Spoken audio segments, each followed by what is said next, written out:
Asante, what was it about this opportunity that appealed to you? It's a great organization, great team, great guys, great coaching, and what's not to like about Pittsburgh. Kind of with the scheme, defense, having Ramsey, those also things that appeal to you. Yeah, definitely the players on the team. You know, it's a lot of great players, a lot of talented players on this team, and I just want to be around talented guys, you know, and just raise the bar, you know. You feel like you're ready to play now?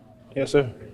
Have they given you any indication on how long they want to look at you before they put you in? It's just day by day. I'm trying to maximize every day and do whatever the coach is telling me and, you know, just get better every day. How do you stay in football shape, or can you stay in football shape while, you know, obviously there was the recovery process, but the last couple of months, what have you kind of done to be ready for this opportunity? Just been running a little bit more on the track. I was on the track a lot, you know, just getting the win, making sure I'm doing long distance running and running up the hills and stuff like that. So just making sure I'm in shape and lifting a little bit heavier than I usually do. So things in that nature. Was it tough to stay patient over the last couple of months, trying to find the right place and the right opportunity? Of course, you know, but you know, it's God's plan, and everything happens for a reason. I'm glad I ended up here. You know, I'm glad everything worked out to be here. You know, and I'm blessed to be here with great coaches and great teammates. You haven't played a game in over a year. What did it mean for you to be back on the practice field today? Oh, it meant the world to me. You know, just being out there, putting on the helmet, putting on cleats, going out there, competing with other guys. You know, that's trying to accomplish the same goal as me, and just trying to win. At the end of the day, that's all it's about. Winning, and I know that's all it's about over here, winning. And it's a winning culture, and I wanted to be a part of that. Go ahead, Jim. How much did your condition hurt your tackle, if ever? My conditioning hurt my tackle. No, your shoulder, the stingers. I was playing with it for my whole NFL career, so it's nothing new. I just had to get it fixed, and you know, just had to get it fixed. Did it affect your tackling though? I wouldn't say that, you know. There's no excuses when you're on the field. A lot of people going through a lot of things, so I wouldn't say that. Is there any chance you're healthier now than you've ever been? Oh, yeah, for sure. I feel great. I feel great. It's the healthiest I've ever been, you know, because I've been dealing with it and I got it fixed, so now I feel good. Let's do two more, guys. Two more. Was the idea of having neck surgery like intimidating, scary at all? Of course, I never had surgery before, so that was my first surgery. And, you know, once I made my mind I was going to do it, you know, I'm not the first person to have this surgery. It's a lot of people that came back and played with the surgery I have, and that's what gave me confidence. You know, if somebody else can do it, I can do it. You said you had been playing through that your whole career. What made April the right time to have that surgery and kind of recover from it? I just wanted to take my time and weigh all the options and just make sure I take my time. I didn't want to rush anything and, you know, just let my body heal its own and then get the surgery and let it heal again. So took precaution with that. All right. The teammates, the team, the coaching staff, the organization, the culture. It's a great culture here. But why do you have so much success against this team? I don't know. You know, maybe my dad's from Cincinnati, so maybe that's the reason. But I don't know. I guess just AFC North opponent, and you know, whatever they do schematically, maybe. Mike has used the phrase popcorn in the past, like something here, something there, going wrong. Like, do you feel like that's the case right now with this team as to why you're 5-4? When maybe you feel like it could be a game or two better? I guess. I mean, obviously, I just think we need to, you know, play better team football, and we'll be all right moving forward. I mean, we got the right guys in the locker room to, you know, get this thing going in the right direction. I mean, again, we're still in the lead of the division, and we know what this game means. Sunday, it's very important. So we're working this week to get it fixed, and you know, no one's looking in the past. We just got to continue to look forward and work. You guys got a diverse set of skill guys just on offense, speedsters, big guys. What do you guys have to do to unlock the balance so that you guys have struck at times this year to get things going on offense more consistent? I mean, I think what you just said, we just got to be consistent. You know, we just got to understand, you know, what the defense is doing and just attacking it. And, you know, I got full confidence in everyone that we're going to be able to do it. And we've shown that we can, so that's the good part of it, and we'll get it right. I have one question. Yeah. You said first place. When you're not playing well, you have to sort of remind yourself of that as bad as it might feel in the moment based on the last month or so, that on balance, like you guys are still everything's still sort of in front of you. Yeah, I mean, obviously we're not looking in the past. I mean, we had a hell of a game against the Colts, and, we just went out in Sunday football and, just didn't play well. And so we played well in previous games, and no one's panicking. We just got to continue to work and be able to put together a good game this Sunday. What's different for you this time around? You had a few opportunities early and just experience or what? Just knowing what to do, just watching football so long, just being on special teams, watching the defense make plays, not make plays, just seeing what to do. Do you feel like there's something also different just with the people around you? Like you got more veteran guys like Jalen and Darius around, and just the support that you guys have to be more focused at times? Yes, most definitely. You and Joey are kind of similar build guys. Like, do you think that's an advantage of defense, having two guys that can be big and physical out there at the same time? Yes, most definitely. How does that play out? Just like having long corners that can run, tackle, just go after the ball, just be covering guys, run around with fast guys. That's a big advantage. What does that do in your head when teams try to they think, oh, we're going to pick on this guy, but you're not allowing anything like that? Is that what kind of confidence does that give you? Is you can look back at the offense and say, hey, please come in my way?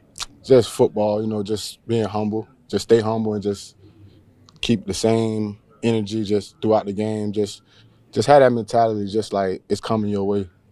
Is that a strength of yours, just humility in general, that you don't let your highs get too high or lows too low? Yeah, just stay humble, As long as you humble, you're gonna do what you got to do.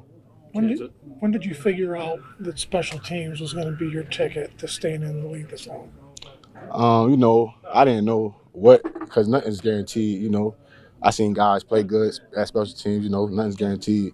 So I just came in every day, worked hard, kept my head down, just chopped wood. James, I'm sorry if I'm jumping in late here, but what's this opportunity mean for you against these guys on Sunday? Just week to week, it's just we got to get right, another week for us to get right. Even when that's Jamar Chase and T. Higgins? Oh, yeah, for sure. Them guys are excellent receivers. Them guys can take the top off, run out the catch. Them guys are excellent. Did that last game put a chip on your guy's shoulder? Oh, every game should put a chip on your shoulder. Even when you're doing good, you messed up in something, so you should want to get ready. You want to do excellent, but as humans, we're not excellent. So you want to do excellent. So get back to the drawing board and just get ready to work. James, Kyle came in and in 72 hours went out and performed incredibly in that debut. What is realistic expectation can be put on by fans onto Asante just being here for a couple of days? Being from South Florida, I'm familiar with Asante. So his dad, everybody, just come in, cover with, jump on a moving train. Like Coach T said, just jump on a moving train, stick your hand in the pile. We know what he can do, just help us out. You know how it be. James, I think Coach Tallman referred to you as a COVID undrafted guy yesterday. How difficult was that, not getting to meet him until August, I guess? It was it was major difficult because we didn't have preseason, we didn't have nothing. We didn't even have fans that year. So just come in, I know I had to go. You be ready to do something, help out the team, because they had to get ready for games. So I had to see where I can fit in at and see how can I help the team win games. The teams are trying to double you. I mean, they're not just bringing the safety over top; they're bringing safeties from the other side of the formation to come against you when you're doing your crossing routes. How do you guys counter that betting? I think we just got to execute as a whole better. Nobody's stopping us on offense but ourselves. Like I've been saying, every week is one block here or there, or somebody's not getting the full play call. So just got to do a better job of being in tune with the play call and everybody being on the same page. Did you see the Chargers doing more of that, double covering you, than before, or is that about the same amount you've seen all year? I really don't pay attention to double coverage. I run my route, and I may look up and see one person or two people there. It doesn't, affect how I view the game. I just, run my route and, block my assigned guy every play. Is there a common thread to the things that are going wrong on third down? Is it more of that execution and some of those details just not lining up? Yes, ma'am, because every time we come in here and watch the film, it's always, one guy here or there. So it's just all of us got to be on the same page, whether that's communicating throughout the week or, answering any questions that you feel like you have before we step out there on the field and, start playing freely. DK, what did you take away from the first game against the Bengals? And I mean that from either your individual point of view or from the receivers room collectively. Yes, sir. Just continue to, stay on the field, continue to convert third downs and continue to put points on the board. That's all we can control, and that's all we can, do while we're out there. DK, can you kind of go through that deep ball in the first quarter, what you saw and how that play unfolded? Yes, sir. I saw Aaron, I had a corner post, and I saw Aaron roll out to the left, so kind of broke my route a little flatter than I should have been. So I should have kept the route high. Do you have to sometimes remember? I mean, it hasn't been great the last month, but you guys have to remind yourself you're in first place, or is it sort of look on the whole we've still had a pretty good season. Everything's in front of us. You don't have to remind yourself you're.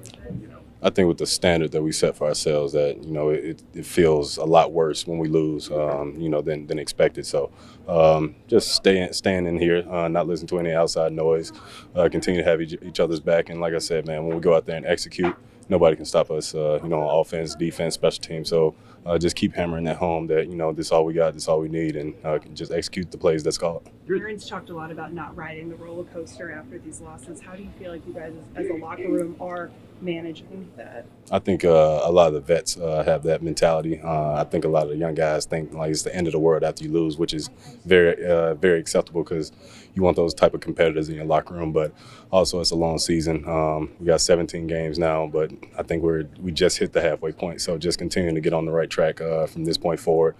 Just take it in one game at a time. Is that something you had to learn as you became more veteran in the league? Learn, to not take every game as hard? No, I'm still taking losses bad. So, no, I don't talk to people much after the game, but I think that's just the way I cope with things. But we got a lot of competitors like that in this locker room. So the more we hang around each other and the more, we have each other's back out there on the field, I think, the losses, the wins, and, the ties are always going to be special because we can always learn from them. Have you been like that since, playing Pee-wee football? Yeah, I hate losing, period.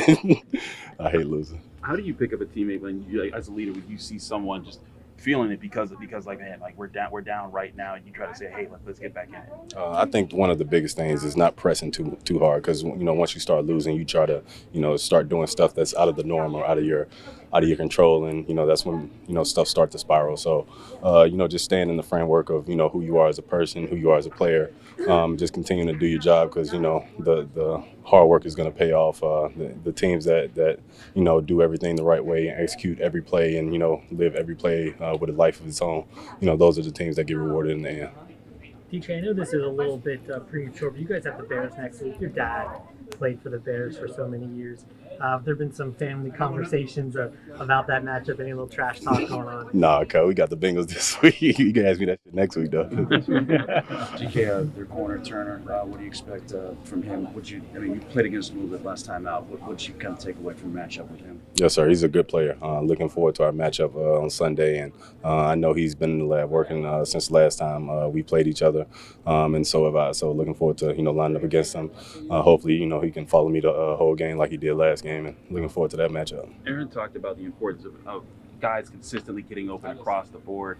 How do you help as a leader for the receiver room and trying to help everyone be better in that respect? Well, first off, I got to continue to get open, and I can't say anything if I'm not, doing my job first. But then, I really don't say much to anybody in the receiver room unless they come to me with a question because people get to the NFL, and they got here, on their own. There may be, coach here and there or, a mentor here and there, but, these players got here on their own, so they all have a special ability. I think just, leaning on that and trusting their ability, will take them a long way.